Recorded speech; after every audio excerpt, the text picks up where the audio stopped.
The next question, or current question, I guess, asks you to take this matrix, which has an identity matrix over here on the right half, and just your coefficient matrix for the first system here. Now, I've erased a lot of stuff here because this is all written out, it's all correct, but it's written too small to discuss, and I'm actually going to go ahead and work it out so you see how this works.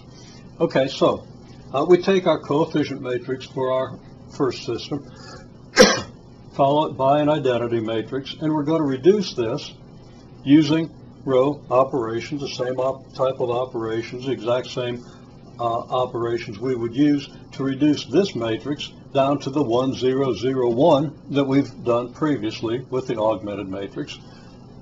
And these numbers here are just going to follow along with that process as it works out. And at the end, we're going to end up with the inverse of this original matrix. Okay, well, let's just do this and see how it works. Now, our goal is to get the 2, 3, 4, negative 5 down to 1, 0, 0, 1 using standard row operations. We start by multiplying the first row by 1/2. That's going to give us a 1 in the first position. Then 3 divided by 2 is 3/2. 1 divided by 2 is 1/2.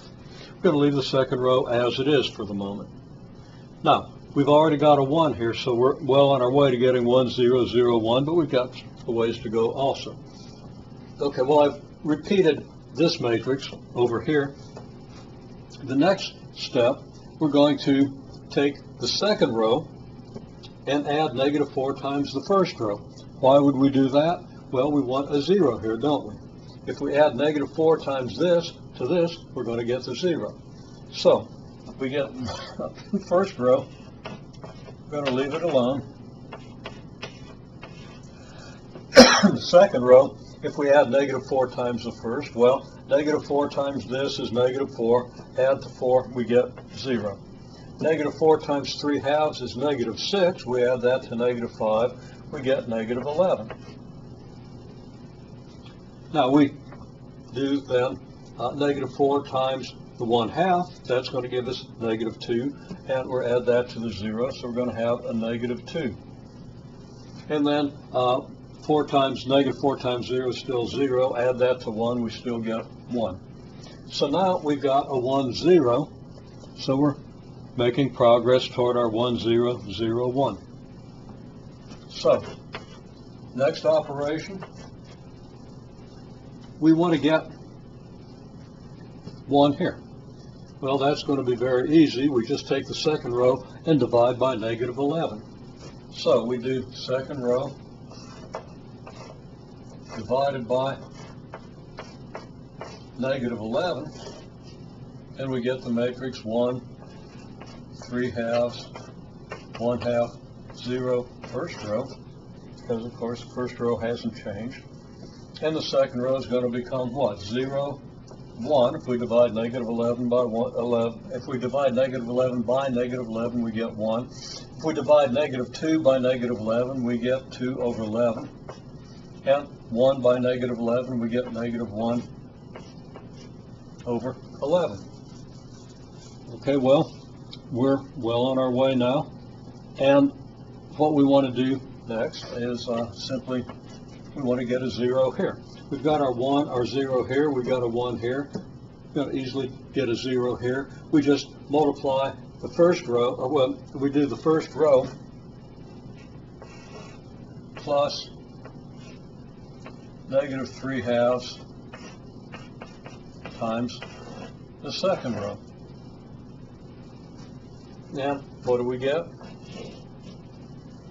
Well, we're going to get our 1 here. Negative 3/2 times 1, negative 3/2 times second row, negative 3/2 times 1, added to the 3/2 we have in the first row here gives us 0. Then, what? Negative 3/2 times 2/11. Well, let's see, that's going to be negative 3/11, isn't it? So, 1/2 and negative 3/11 is going to give us And I'm going to back up a second because this doesn't seem right, but let me double check. Okay, I was comparing my calculations to what I had written down here. What I had in this last row was incorrect. I did make a mistake during class, and I corrected it up to here, but I hadn't corrected it down here. So what I was about to get wasn't going to match. Okay, where we were was we were subtracting 3/2 times the second row from the first, and we were up to this term here. So we take negative 3/2 times the 2/11, which gives us negative 3/11, and we subtract that from 1/2. Well, 1/2 is not in 11ths. 1/2 is 11/22. Our negative 3/11 is negative 6/22. So 11/22 minus 6/22 gives us 5/22. 5 over 22.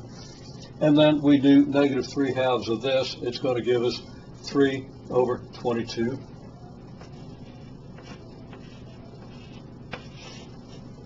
And our second row is unchanged from before.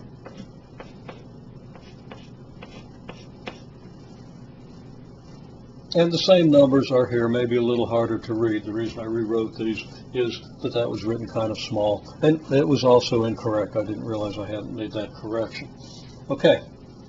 Now the point is that we started with our coefficient matrix for our system and the identity matrix, and we've reversed roles in a sense. We've reduced the coefficient matrix to the identity matrix, the 1, 0, 0, 1 matrix, and the 1, 0, 0, 1 matrix in the process has been changed to this matrix here, 5 over 32, 3 over 32, 2 over 11, negative 1 over 11. This is the inverse matrix. So it's a little bigger here, so I'm going to repeat the fact that this is the inverse matrix.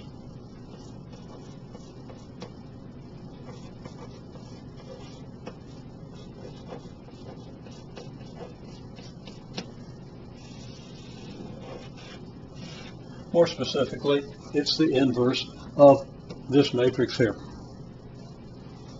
So we're going to see how that is used. We're going to see what it means to be an inverse matrix, make sense out of that terminology in the next video.